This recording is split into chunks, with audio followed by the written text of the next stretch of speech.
পুরুষের থেকে নারীর সম্মান আল্লাহ তাআলা বহুগুণে বৃদ্ধি করে দিয়েছেন। কেননা নবী করিম সাল্লাল্লাহু আলাইহি সাল্লাম নিজেই বলেন, আল জান্নাতু তাহতা আকদামিল উম্মাহাত, মায়ের পদতলে সন্তানের বেহেশত। নবীজি সাল্লাল্লাহু আলাইহি সাল্লাম এটা বলেন নাই যে পুরুষের পদতলে কি সন্তানের বেহেশত, বরং নারীর পদতলে সন্তানের বেহেশত হাদিসে রয়েছে। সুতরাং নারীর সম্মান অনেক ঊর্ধ্বে। আর সমাজে অনেক সময় দেখা যায় নারীরা স্লোগান দিচ্ছে তাদের অধিকার আদায়ের জন্য। এই অধিকার আদায়ের জন্য তারা যে স্লোগান দিচ্ছে, এটা নিশ্চয়ই শুধু শুধু মূর্খতা ছাড়া আর কিছুই নয়।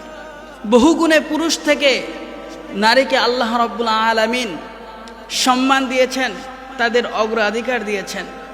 কিন্তু এই নারীবাদী কিছু মানুষরা এই স্লোগান দিয়ে তাদের নিজের মূল্য নিজেই কমিয়ে দিচ্ছে। কিছু পোশাক পরে, ছোট ছোট পোশাক পরে, আটসাট কাপড় পরে তারা সমাজে রাস্তায় রাস্তায় ঘুরছে আর দাবি জানাচ্ছে নারী পুরুষ সমান অধিকার চাই।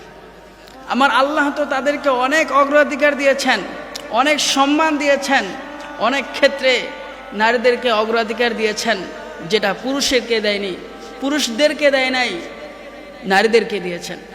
তারপরেও তারা সেই স্লোগান তুলছে। এটা যারা এই কাজগুলো করছে নিছক নারীদেরকে ভোগ করা ছাড়া আর অন্য কোনো কিছুই নয়।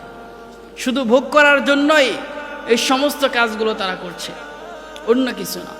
আল্লাহ তাআলা আমাদেরকে বোঝার তৌফিক দান করুন।